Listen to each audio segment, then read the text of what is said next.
নিস্তব্ধ হ'ব এদিন। তোমাক ইমান চিঞৰি থকা পাগলটো এদিন তুমি কিবা কোৱাৰ আগতেই মৌন হৈ পৰিব। হোৱা নোহোৱা মৰমৰ ঠিকনা বিচাৰি কাৰণে অকাৰণে তোমাক আমনি কৰা কথাবোৰ এদিন নিৰ্বাক এটি কাহিনী হ'ব, যি কাহিনী এদিন তুমি নায়িকা আছিলা। উত্তৰ বিচাৰি কান্দি উঠিবনে তোমাৰ কোমল মনটোৱে? বহুতে কয় যে মই হেনো কান্দিব নাজানো। বিষাদবোৰ বৰফ হৈ আছে আৰু চকুপানীবোৰ নিয়ৰ কণা হৈ নিশাৰ অন্ধকাৰ লোটক হৈ বাগৰি যায়। বুজিব নালাগে দিয়া, নকওঁ ইমানকৈ। নিজানপৰত নিজকে কওঁ তিক্ত হৃদয় ভাষাবোৰ,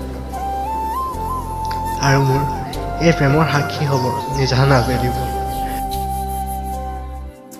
অমানিশাৰ আন্ধাৰত বিলীন হোৱা আবেগবোৰ, প্ৰেম কাহিনী এটি অন্ত পৰে। আঁতৰি যায় দুখন হৃদয়, তাৰে ক'ৰবাত যেন জীয়াই থাকে। আৰু কোনো এটা বস্তুৱে সোঁৱৰাই যায় এটি সময়ৰ জীয়া কবিতা। এদিন নিস্তব্ধ হৈ পৰিব, ৰৈ যাব মাথো ছন্দ। ধন্যবাদ।